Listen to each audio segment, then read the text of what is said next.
नमस्कार। आपका अखबार के इस विशेष बुलेटिन में आपका स्वागत है। आज खबर आ रही है, एक बड़ी खबर पश्चिम बंगाल से। बड़ी खबर इस मायने में कि पश्चिम बंगाल में चुनाव नतीजे आने के बाद से जो हिंसा का तांडव चल रहा है, टीएमसी के गुंडे जिस तरह से गुंडागर्दी कर रहे थे, बीजेपी समर्थकों कार्यकर्ताओं के घर जलाए जा रहे थे, घर लूटे जा रहे थे, हत्या की जा रही थी, महिलाओं के साथ दुष्कर्म हो रहा था, लोग पलायन पर मजबूर थे और ममता बनर्जी लगातार इस बात से इनकार कर रही थी। वो मानने को भी तैयार नहीं थी कि ऐसी कोई घटना हो रही है और उसके उलट वो आरोप ये लगा रही थी कि बीजेपी के लोग ही ऐसा कर रहे हैं।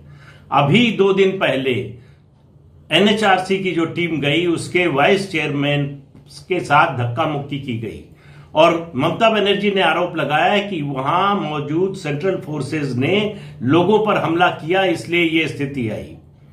आज एनएचआरसी ने अपनी interim report Calcutta high court के 5 सदस्यीय पीठ के सामने पेश की। रिपोर्ट में हिंसा की घटनाओं का विस्तार से जिक्र किया गया है, जिन जिन जगहों पर गए। उसके बाद हाई कोर्ट ने कहा है कि इन सभी मामलों पर, जिन मामलों की जांच की है एनएचआरसी ने, इनके आधार पर एफआईआर दर्ज की जाए। इतना ही नहीं, सरकार की इस बात के लिए निंदा की है, आलोचना की है, सरकार को आड़े हाथों लिया है कि उसने इस मामले में लापरवाही बरती और लापरवाही नहीं, इनकॉम्पिटेंस भी दिखाई। साथ ही एनएचआरसी के वाइस चेयरमैन के साथ जो धक्का मुक्की हुई, उनके साथ जो व्यवहार हुआ, उसके बारे में कलकत्ता हाई कोर्ट ने और सख्ती दिखाई है और डीसीपी साउथ कोलकाता के खिलाफ कंटेम्प्ट ऑफ कोर्ट का मामला दर्ज करने का आदेश दिया है। इस घटनाक्रम से पश्चिम बंगाल की राजनीति में एक बड़ा भूचाल, एक बड़ा परिवर्तन आने वाला है।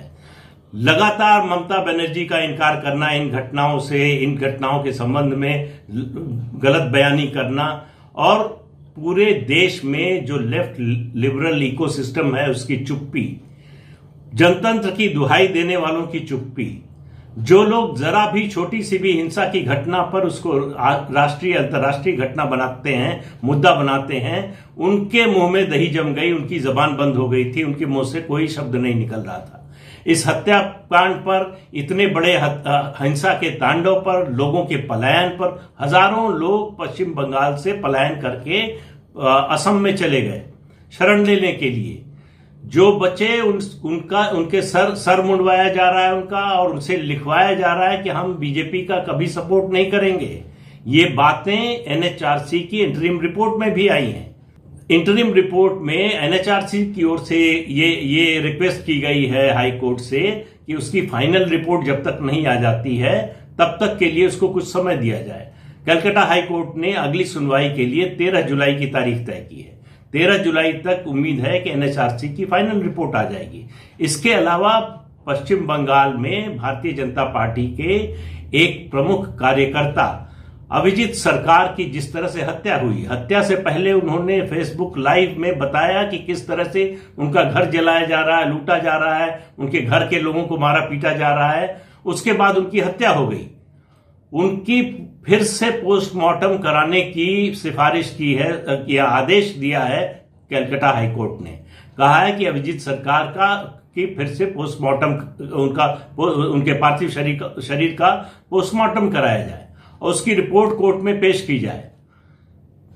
ममता बनर्जी सरकार के वकील ने, उनकी ओर से जो वकील पेश हुए, उन्होंने कहा कि इंटरिम रिपोर्ट की कॉपी उनको दी जाए जिससे वो अपना पक्ष रख सके। कलकत्ता हाई कोर्ट ने साफ मना कर दिया। उन्होंने कहा कि आपको अपनी बात रखने का मौका मिलेगा, लेकिन जब तक फाइनल रिपोर्ट नहीं आ जाती तब तक ये इंटरिम रिपोर्ट आपको नहीं मिलेगी। देखिए, इस घटनाक्रम का देशव्यापी असर होने वाला है। ममता बनर्जी को लेकर जो एक अभियान खड़ा किया जा रहा था कि वो अब चुनौती देने के लिए केंद्र सरकार को तैयार हो गई हैं और नरेंद्र मोदी को चुनौती देने वाला एक नेता आ गया है, वो सारा शिराजा बिखरने वाला है। जो विपक्षी एकता का ताना बाना बुना जा रहा था, उसमें ये सबसे बड़ा पलीता लगा है। आप समझ लीजिए कि 5 जजों की बेंच, जिसमें एक्टिंग चीफ जस्टिस जिसको प्रिसाइड कर रहे हैं, वहां सुनवाई चल रही है। सुप्रीम कोर्ट में सुनवाई चल रही है। सुप्रीम कोर्ट में याचिका दायर की गई है कि पश्चिम बंगाल में हिंदुओं की जान खतरे में है, और उस याचिका को सुप्रीम कोर्ट ने स्वीकार करते हुए नोटिस जारी कर दिया है राज्य सरकार को, एनएचआरसी को और केंद्र सरकार को। उस पर सुनवाई होने वाली है आगे। उसकी तारीख अभी शायद तय नहीं हुई है, लेकिन उस पर नोटिस गया है, नोटिस का जवाब आएगा, उसके बाद सुनवाई की तारीख तय होगी। तो कुल मिलाकर पश्चिम बंगाल में ममता बनर्जी के खिलाफ शिकंजा कसता जा रहा है। जिस तरह से वो संवैधानिक संस्थाओं का, संवैधानिक मान्यताओं का मखौल उड़ा रही हैं, कभी गवर्नर के खिलाफ मोर्चा खोलती हैं।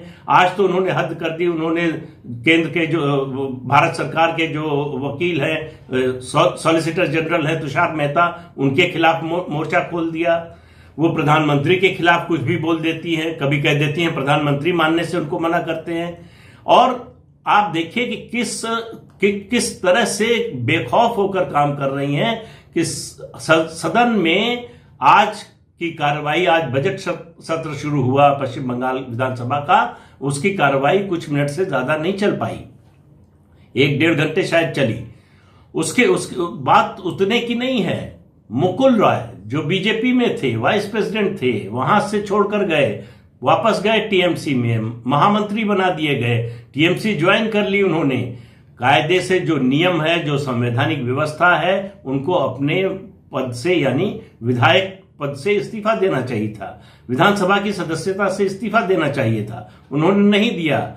बीजेपी ने उनके खिलाफ स्पीकर के यहां पिटीशन की है कि इनकी सदस्यता खत्म की जाए, लेकिन पीएसी जो पब्लिक अकाउंट्स कमेटी होती है सदन की, विधानसभा की, जिसका चेयरमैन परंपरा से विधानसभा में और लोकसभा में भी वो विपक्ष का नेता होता है।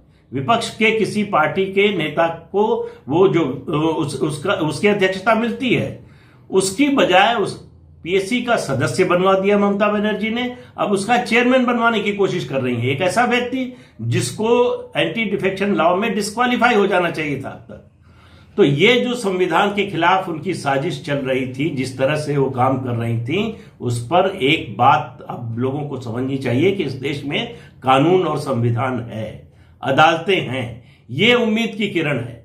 आज जो कलकत्ता हाई कोर्ट ने जो निर्देश दिए हैं, उससे स्थिति बड़ी साफ हो गई है कि आने वाले दिन ममता बनर्जी के लिए बहुत मुश्किल भरे होने वाले हैं, और जब सुप्रीम कोर्ट में सुनवाई चलेगी तो उनकी मुश्किल और ज्यादा बढ़ने वाली है।